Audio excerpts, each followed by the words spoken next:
A restless mind and restless body. A wandering soul coming across a small town. Apart from them, the city has been soulless for some time.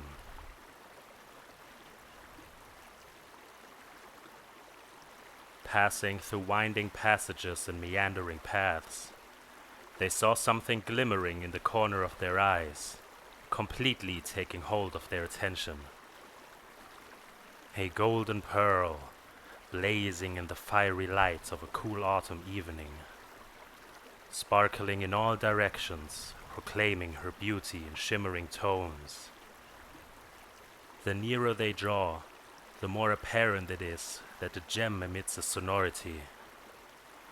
Suddenly being overpowered by a vigorous impetus, they pick up the orb, dwelling in accumulating fascination. Upon further inspection, the pearl reveals its innermost secret, dancing silhouettes foreboding what once has been, echoes of past times and long-forgotten memories. Captivated by the municipality's traceless fate, the wanderers surveys the borough to look for further pearls. Empty homes, previously portraying a once lively town, now filled with scattered jewels, telling the story of the now nowhere to be seen bourgeoisie, all prefiguring a sinful, malicious brute. One by one being torn asunder from their mundanity and into the abyss of endless doldrums, ranging from the youngest societal members to the elders. They find the bequeathments and pearls of the erstwhile townspeople. After destroying a multitude of shimmering spheres and experiencing the township's days of yore, they are still unable to identify who could be behind all this madness.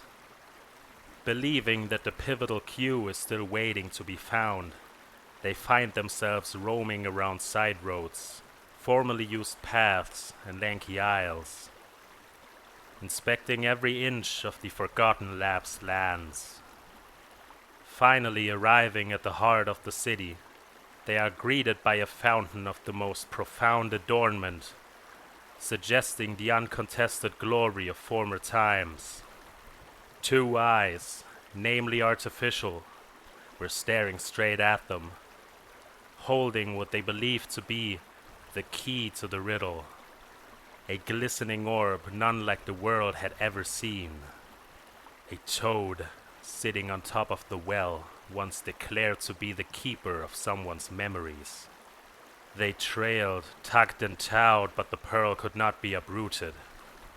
The restless mind was even more ill at ease, after realizing they had to find another way to obtain the sphere.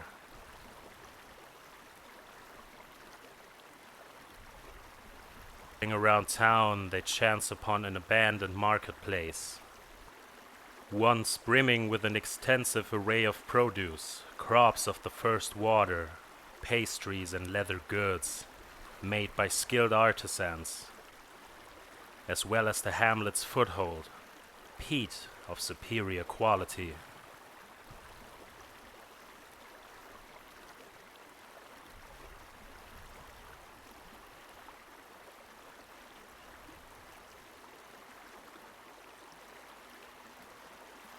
In quest of a way to get a hold of the pearl, they stumbled upon a metal water pump, the rusty wheel cumbersome to budge. But the use of some elbow grease was capable of concluding their mission. The unleashed stream led to the embellished well, concentrating its force through the amphibian's maw, releasing the rivulet onto the soil.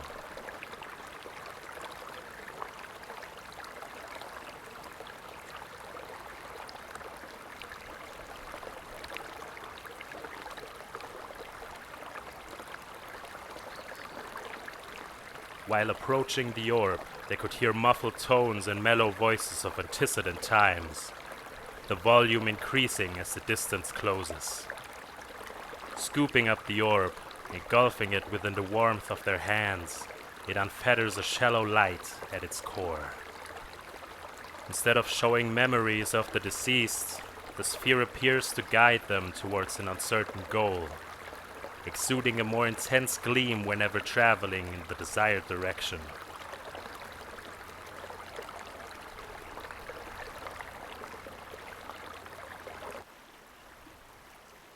Following the extraordinary Pearl's directive, they espied a brick lodge in the far distance, draped with various spades and shovels, saws, and a sliding bed. Trappings one would expect when sojourning at a peat cutter's abode. The orb's intrinsic shine intensified whilst they traipsed towards the peat house, promising the long-awaited reconnaissance. They reached the gate, scouting for the subtlest sign of life, but being disappointed by yet another deserted house. As they enter the hut, the orb unveils its hidden enigma.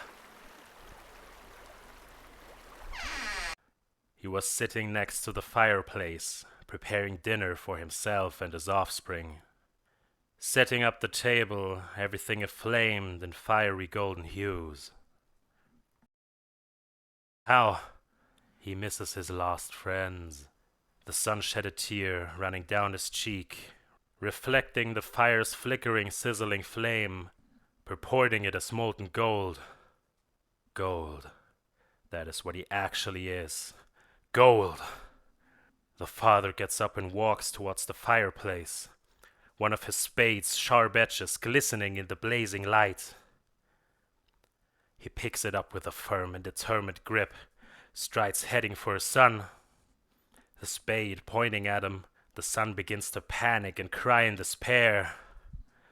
The old man pushes his son to the ground, raises his shovel, and is now towering above his innocent child.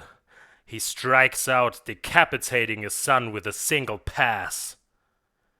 He killed his son. I killed my son. His lifeless little precious body was just waiting to be picked up and turned into the most marvelous and delightful pearls. His corpse was still warm when I took him over my shoulder.